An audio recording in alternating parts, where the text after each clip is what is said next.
الگ قوم تھا. پھر سلجوق کے قوم کے بعد جو ہے ہلاکو خان کی وجہ سے خلافت عباسیہ کا زوال ہوا. پھر اس کے بعد جو ہے سلطنت عثمانیہ قائم ہو گئی. سلجوق میں سب سے اہم جو خاندان ہے یا سب سے اہم جو لوگ تھے وہ 3 اس کا ذکر کیا جاتا ہے. 3 لوگ ایسے تھے اس میں جن کا سب سے زیادہ ذکر کیا جاتا ہے. اس میں سے ایک ہے الپ ارسلان. الپ ارسلان. دوسرا جو ہے وہ ہے ملک شاہ، جسے ابدالی کے نام سے بھی لوگ جانتے ہیں، ملک شاہ. اور تیسرا جو ہے نظام الملک توسی. نظام الملک توسی. اب سلجوق ایک طاقتور اور جنگجو قوم تھی. سب سے پہلے انہوں نے خلافت عباسیہ کے فوجی نظام میں اپنے آپ کو شامل کیا.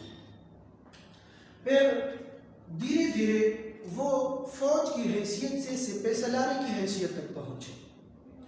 پھر جنگجو قوم کی اسی وجہ سے جنگ کے سارے جو کارنامے ہوتے تھے یا جنگ کی جو طریقے ہوتی تھی، ٹریجڈیز ہوتی تھی، تو وہ سارے جانتے تھے. اس وجہ سے یہ پھر کیا ہو گئے، دھیرے دھیرے رفتہ رفتہ بڑھتے جاتے تھے. پھر آخر میں خلافت عباسیہ کے جو خلفاء تھے وہ صرف نام کے خلفاء رہ گئے، اور زیادہ ڈیپینڈ جو تھا خلافت کا تو وہ ان لوگوں پہ ہوتا تھا. خلافت عباسیہ میں زیادہ ڈیپینڈ جو تھا وہ زیادہ بنیاد جو مضبوط بنایا ہوا تھا، اور لوگ زیادہ جو ہے تعریفیں کر رہے تھے تو صرف سلاجقہ یعنی سلجوق قوم کی کر رہے تھے. پھر سلجوق میں سب سے پہلا جو ہے بنو عباس کے زوال کے دور میں سب سے پہلا بنیاد الپ ارسلان نے رکھا. خاندان کے سلجوق خاندان کے جو ہے انہوں نے سب سے پہلا سپہ سالاری کا حیثیت یا سپہ سالاری کی کرسی جو ہے سب سے پہلے الپ ارسلان نے رکھی. یہ تقریباً 956 عیسوی میں ترکستان میں سے نکل کر یہ بخارا کی طرف چلا گیا. 956 عیسوی.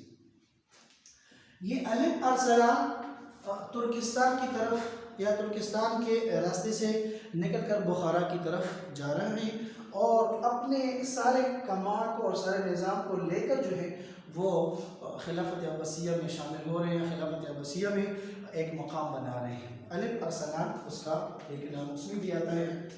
پھر بہت سارے علاقے اس نے بھی فتح کیے ہیں، جس میں طبرستان ہے، ہمدان ہے، خوازن ہے، اور اسی طرح جو ایشیائی علاقے ہوتے ہیں، نیشاپور ہے، مرو ہے، تو ان پر بھی ان لوگوں نے الپ ارسلان نے قبضہ کر لیا اور اس کو بھی مطلب اپنے فتوحات میں شامل کیا.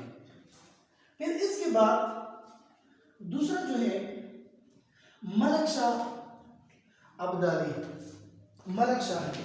اچھا، الپ ارسلان کا ایک بھتیجا بتایا گیا ہے، بھتیجا ہے طغرل، جو کہ آج کل زیادہ فیمس ہو چکا ہے، اور لوگ اسے سلیمان کے نام سے جانتے ہیں، لیکن اس کے والد کا نام سلیمان نہیں تھا. اس کا جو اصل نام بتایا گیا ہے اس کے والد کا تو وہ خلیفہ میلان بھی بتایا گیا ہے، خلیفہ المیلان، تو اس کا یہی نام بھی بتایا گیا ہے. اور پھر اس کے بعد جو دوسرا ہے الپ ارسلان نے کسی نے اس کا نام بھی بتایا گیا ہے کہ یہ اصل میں اس کا بیٹا ہے، بھتیجا نہیں. تو طغرل جو آج کل زیادہ فیمس ہو چکا ہے، تو یہ بھی سلجوق خاندان سے تعلق رکھنے والا ہے، اور طغرل جو ہے سلجوقی خاندان کی وجہ سے ہی خلافت عباسیہ میں شامل ہوا. سب سے پہلے طغرل اور اس کا ایک بھائی ہے، تو وہ دونوں سب سے پہلے سپاہی کی حیثیت سے، جس طرح کہ میں نے پہلے بتایا تھا، سلجوق خاندان نے خلافت عباسیہ کی فوجی حیثیت میں اپنے آپ کو شامل کیا. پھر انہوں نے ایک ایسا مقام پا لیا کہ دھیرے دھیرے وہ سپاہی کی حیثیت سے بڑھ کر جو ہے وہ سپہ سالاری کی حیثیت تک پہنچ چکے ہیں. پھر آخر میں طغرل کی وجہ سے بہت سارے علاقے جو ہیں وہ فتح ہو چکے ہیں، کیونکہ یہ بھی ایک سپہ سالار پہ رہ چکا ہے. اور اسی طرح ملک شاہ کا جو بتایا گیا ہے، ملک شاہ بھی اس میں سے ایک ہے۔ تو خلافت عباسیہ میں سلجوکیوں کا بہت بڑا نام آتا ہے کہ وہ کون ہے، کس طرح ہے۔ پھر آخر میں نظام الملک طوسی ہے، اور نظام الملک طوسی کے بعد نظام الملک طوسی سب سے آخر میں ہے۔ تو اس کے بعد پھر یہ تغرل جو ہے اس نے ہمدان کا رخ کیا، ہمدان کو فتح کر کے پھر اس کے بعد جو ہے بخارا کی طرف چلا، اور بخارا سے پھر سمرقند کی طرف آیا، اور جنوبی ایشیا کے کچھ علاقے جو ہیں وہ بھی فتح کر چکے۔ تو اس کے بعد پھر تغرل کا بیٹا ہے عثمان۔ تو سلطنت عثمانیہ جو ہے تغرل نے ایک خاکہ پیش کیا کہ اس طرح کیا جائے، اور عثمان نے اس کو پورے منظم انداز میں اس کو امپلیمنٹ کیا، اور اسی نام سے یا اس بدلے کی یعنی تغرل کی بیٹے کی وجہ سے ہی سلطنت عثمانیہ قائم ہو گئی۔ دراصل یہ سلطنت عثمانیہ جو ہے یہ تغرل کی بیٹے کا نام ہے، نہ کہ حضرت عثمان رضی اللہ تعالیٰ عنہ۔ لوگ اکثر اس میں شک کہا جاتے ہیں، دھوکہ کہا جاتے ہیں کہ یہ تو عثمان رضی اللہ تعالیٰ کی سلطنت عثمانیہ، شاید اس کا نام نہیں، یہ عثمان تغرل کا بیٹا تھا۔ یعنی تغرل نے ایک خاکہ پیش کیا تھا کہ اس طرح سلطنت قائم کی جائے، اور اس میں اس طرح امن و امان کا اور پورے نظام کو صحیح طریقے سے برقرار رکھا جائے۔ پھر اس کا جو بیٹا ہے عثمان، تو عثمان نے ایک اپنے باپ کے جو بتائے ہوئے طریقے تھے، بتائے ہوئے احکامات تھے، اس کو فالو کر کے پورے نظام میں سارا سسٹم جو ہے وہ امپلیمنٹ کیا، اور اس کا نام جو ہے آج کل جو ہمیں مل رہا ہے سلطنت عثمانیہ۔ 3 ادوار مسلمانوں کے خلافت راشدہ کے بعد گزر چکے ہیں۔ ایک ہے خلافت راشدہ، خلافت راشدہ کے بعد 3 ادوار مسلمانوں کے گزر چکے ہیں۔ سب سے پہلے خلافت کو کہتے ہیں خلافت امویہ، اموی خاندان، جو امیر معاویہ سے سٹارٹ ہو کر مروان ثانی تک ہے، مروان ثانی تک، یعنی 40 ہجری سے لے کر 132 ہجری تک یہ سلطنت امویہ تھی۔ پھر 132 سے لے کر 487 یا کسی نے کہا ہے کہ نہیں 652 تک جو ہے انہوں نے خلافت عباسیہ پھر اس نے وہ کیا ہے۔ پھر خلافت عباسیہ کے بعد سلطنت عثمانیہ کا ابتدا ہوا، پھر 1000 تک ہے یا 1200 تک کسی نے بتایا ہے۔ تو یہ 3 ادوار گزر چکے ہیں، سب سے پہلے اموی، پھر دوسرے خلافت عباسیہ، پھر تیسرے ہیں خلافت عثمانیہ۔ یہ 3 ادوار اس میں سے گزر چکے ہیں۔ اچھا، سلطنت عثمانیہ خلافت عباسیہ کے بعد آ چکے ہیں۔ اب یہاں تو بات آ گئی خاندان کے بارے میں بھی کہ گویا کہ کون سا خاندان تھا، سلجوق کا کون سا خاندان تھا۔ اس کے بعد بات کریں گے صلیبی جنگوں پر۔ صلیبی جنگیں کیا ہوتے ہیں، کس طرح ہوتے ہیں، پھر کس طرح انشاءاللہ بھی بات کریں گے۔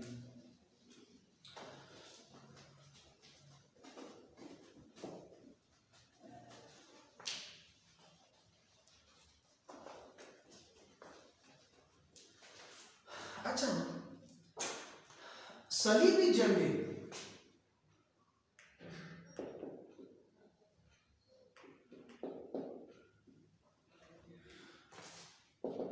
صلیب کہتے ہیں کراس نشان کو، یا پلس کا جو نشان بتایا جاتا ہے تو اس کو کہتے ہیں صلیب۔ دراصل یہ کرسچینٹی کا ایک نشان ہے۔ کرسچینٹی جو ہے عیسائیت، جو دین مسیحی کہتے ہیں، مسیحیت کا ایک نشان ہے جو پلس کے طور پر دکھایا جاتا ہے، تو اس کو کہتے ہیں صلیب، صلیب۔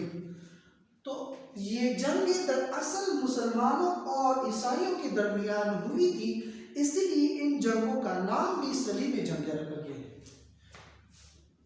کس کے ساتھ ہے؟ مسلمان اور دوسری طرف مسیحی، یعنی عیسائیت۔ تو جو جنگ مسلمانوں اور عیسائیوں کے درمیان ہوئی ہے خلافت عباسیہ میں، خلافت عباسیہ میں، جن میں زیادہ تر رول سلاجقہ قوم نے، سلجوق قوم جیسے پہلے گزر چکے ہیں، انہوں نے ادا کیا ہے۔ تو ان جنگوں کو کیا کہتے ہیں؟ صلیبی جنگیں۔ تو صلیبی جنگوں کا ابتدا صلیبی جنگوں کا ابتدا جو ہے سب سے پہلے اس پہ وہ بات کریں گے کہ اس کا ابتدا ہوا کس طرح یا یہ کیوں لڑی گئی اور ان کی وجوہات کیا تھی. تو صلیبی جنگوں کا ہم پہلے سے ایک پیکٹوریل وہ لیتے ہیں، خلاصہ لیتے ہیں، پھر اس کے بعد اس پر بات کریں گے. صلیبی جنگوں میں سب سے پہلے اس کے ہیں اسباب. کیا وجہ تھی، کیا سبب تھا کہ صلیبی جنگوں کا آغاز ہوا، صلیبی جنگیں کیوں لڑی گئی. تو یہ آغاز جو ہے کس طرح ہوا ہے، اسباب بتائیں گے انشاءاللہ. دوسرا چیز اس میں جو ہے اس میں ہے واقعات.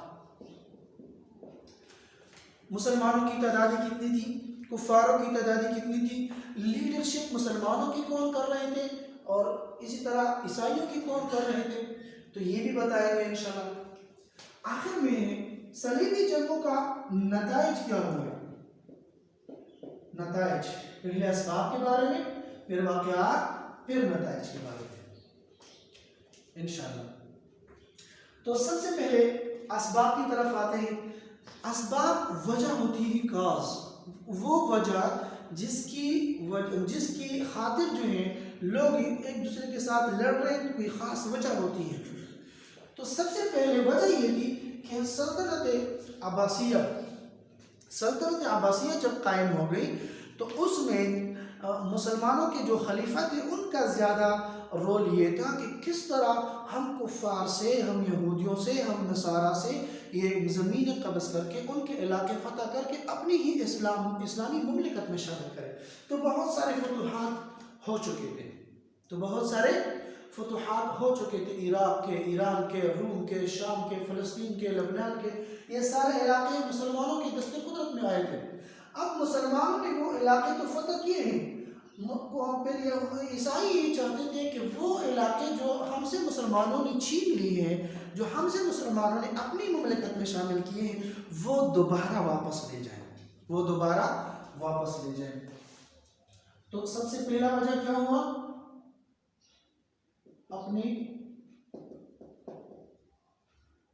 اپنی زمینوں کی واپسی.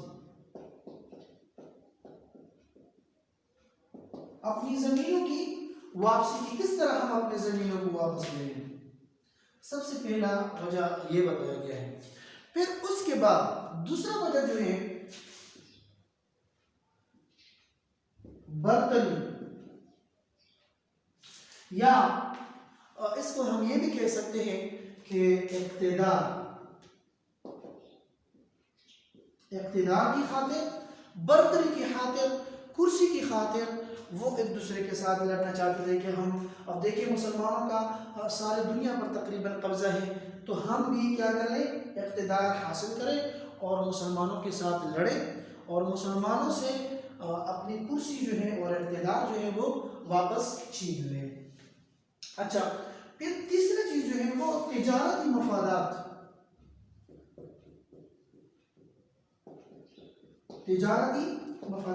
اب دیکھیں جس مملکت کا قانون یا جس مملکت کے ادارے یا علاقے جو ہے وہ تجارت کے لیے استعمال ہوتے ہیں، تو وہاں تجارت کا کچھ حصہ یا اس کا کچھ ٹیکس جو ہے اسی مملکت میں جاتا ہے.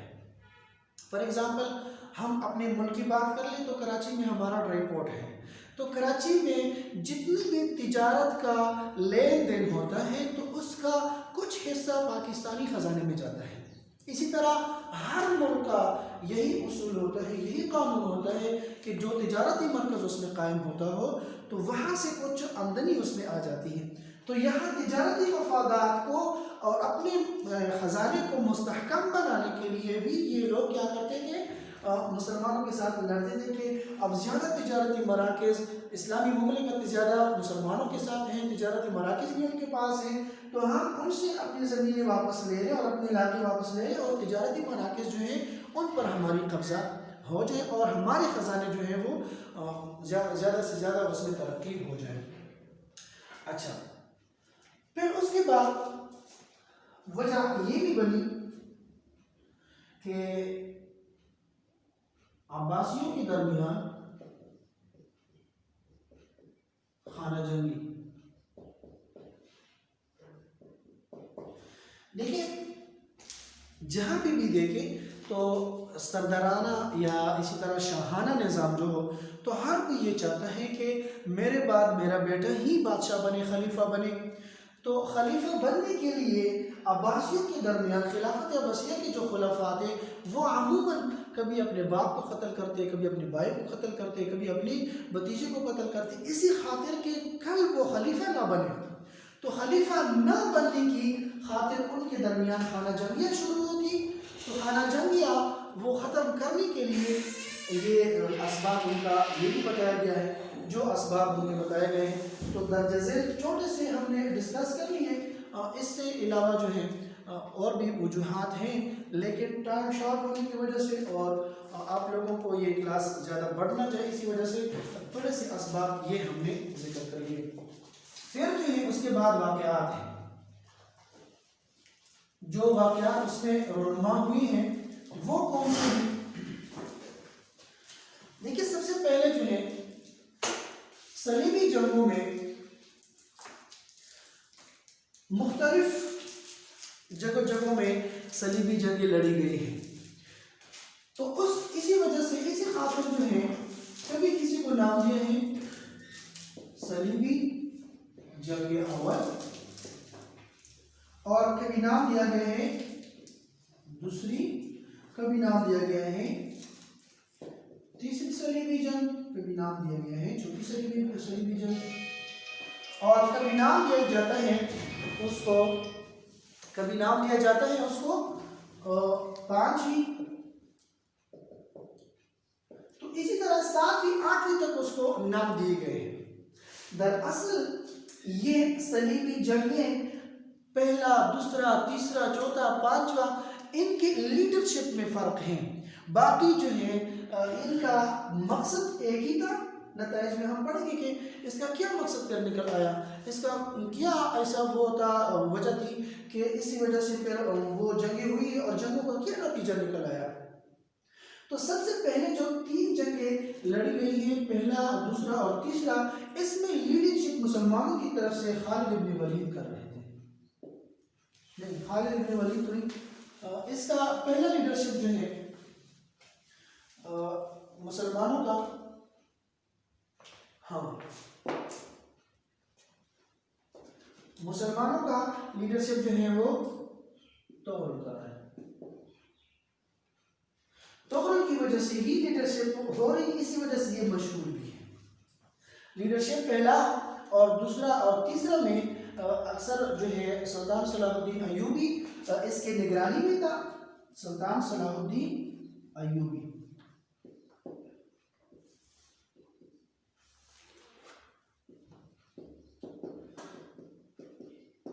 سلطان صلاح الدین ایوبی جو ہے یہ تغرل کی نگرانی میں کیا کر رہے ہیں، اس کو مطلب پہلی، دوسری، تیسری صلیبی جنگیں جو ہے وہ اس کو وہ کر رہے ہیں، لیڈرشپ کر رہے ہیں، اور اسی کی نگرانی میں یہ جنگیں ہو رہی ہیں۔ تو مسلمانوں کی تعدادیں ہمیشہ اور عموماً کم ہوا کرتی تھی، اور کم تعداد میں ہی مسلمانوں نے کیا کر لیا ہے، پھر بہت سارے علاقے جو ہیں فتح کیے ہیں۔ پہلی جنگ صلیبی جنگ میں اور دوسری اور تیسری صلیبی جنگ میں دراصل مصر میں ایک اور حکومت قائم ہو گئی تھی جس کو فاطمی حکومت کہتے تھے۔ فاطمی حکومت وہ حکومت ہوتی تھی عیسائیوں کی طرف سے، یہودیوں کی طرف سے، لیکن وہ جو حکمران بٹھائے گئے تھے وہ مسلمان تھے۔ تو انہوں نے اپنے آپ کو منسوب کیا ہے کہ ہم حضرت فاطمہ رضی اللہ تعالیٰ عنہ کے اولاد ہیں، اسی لیے ان کو فاطمی حکومت جو ہے وہ بتایا جاتا تھا۔ مسلمان یہ سوچتے تھے خلافت عباسیہ کے جو خلفاء تھے کہ مصر میں مسلمانوں کی حکمرانی ہے اور مسلمانوں کی حکومت ہے، وہ ہمارے ساتھ تعاون کریں گے، لیکن دراصل ان مسلمانوں کو بٹھایا تھا کسی اور نے، اسی وجہ سے مصری حکومت جو تھی فاطمی حکومت جس کا نام ہے، تو انہوں نے مسلمانوں کے مقابلے میں عیسائیوں کو کیا کر دیا، ان کو ترجیح دے دی اور ان کے ساتھ تعاون اختیار کر لیا۔ کیونکہ دراصل جو پہلے سے ان کو مطلب کرسی پہ بٹھایا ہوا تھا یا پہلے جو ان کو اقتدار دیا ہوا تھا، تو وہ اقتدار اور حکومت جو ہے وہ یہودیوں اور عیسائیوں کی طرف سے ملی تھی، اسی وجہ سے ان کے حامی زیادہ تھے۔ لیکن عیسائیوں نے بھی اس طرح کچھ الگ سا تحریک کر دیا کہ حکومت بھی خود قائم کی تھی مصر میں، فاطمی حکومت، اور سب سے پہلا حملہ بھی عیسائیوں نے جو ہے وہ مصر پہ کر دیا، سب سے پہلا حملہ بھی اسی پہ کیا ہے۔ اسی وجہ سے پھر طغرل جو ہے اس کو مختفی کے دور میں بلایا گیا ہے، اور پھر اس کو پھر پوری ڈیٹیل سے وہ کر دیا ہے کہ ہاں آپ جائیں اور وہاں عیسائیوں کے ساتھ لڑیں۔ یہ ان کے تھوڑے سے واقعات ہیں۔ پھر آخر میں اس کے نتائج جو ہیں وہ ڈسکس کر رہے ہیں کہ ان کا پھر نتائج کیا بنا اور کیا ہو گئی پھر۔ اچھا، نتائج میں سب سے پہلا نتیجہ جو ہے وہ علمی ترقی۔ لوگوں کو معلوم ہوا کہ ہاں اسلام برحق ہے، تو اسلامی تعلیمات کو ہر جگہ جگہ پہ وہ لے کر گئے ہیں۔ تو علمی ترقی صرف مسلمانوں میں نہیں بلکہ دیگر قوموں میں بھی، صرف مسلمانوں کے علاقے میں نہیں بلکہ پورے یورپ میں علمی ترقی جو ہے وہ سامنے آ گئی۔ اس صلیبی جنگوں کا سب سے بڑا نتیجہ جو ہے وہ نکلا ہے علمی ترقی، یورپ میں بھی اور دیگر علاقوں میں بھی۔ اچھا، دوسرا جو نتیجہ نکلا ہے وہ ہے مسلمانوں کی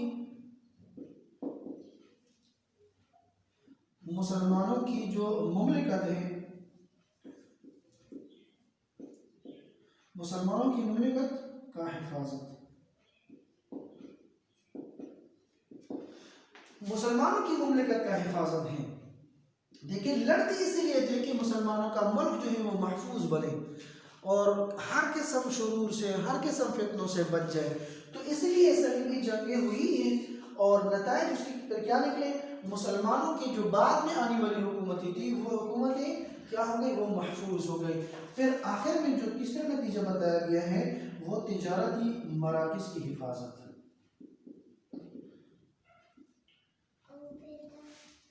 تجارتی مراکز کا حفاظت۔ اب تجارتی مراکز بھی مسلمانوں کے ساتھ تھے، اسی وجہ سے تجارتی مراکز کا بھی حفاظت ہوا۔ تو یہ مسلمانوں کے نام و نشان بھی بلند ہو گئے، مسلمانوں نے پوری دنیا پر پھر قبضہ بھی چاہا ہے، اور اسی وجہ سے یہ صلیبی جنگیں ہوئی ہیں۔ تو صلیبی جنگوں کا ہم نے اسباب بھی پڑھ لیا کہ کن کن وجوہات کی وجہ سے ہوئی ہیں، پھر واقعات بھی ہم نے بتا دیا، پھر کن کن کی نگرانی میں یہ ہوا ہے، اور مسلمانوں کی طرف سے کون سے لیڈر تھے، کون سے رہنما تھے، وہ بھی ہم پڑھ چکے ہیں۔ پھر آخر میں ہم نے اس کے نتائج بھی بتا دیے کہ اس واقعات کے یہ نتائج نکل آ چکے ہیں۔ تو یہ صلیبی جنگوں کا اور خاندان بوئے اور خاندان سلجوق کا، پھر اس کے بعد جو ہے فرق باطلہ جس کو معتزلہ اور فرق کرامتیہ کہا جاتا ہے، تو ان کا بھی ہم نے پورے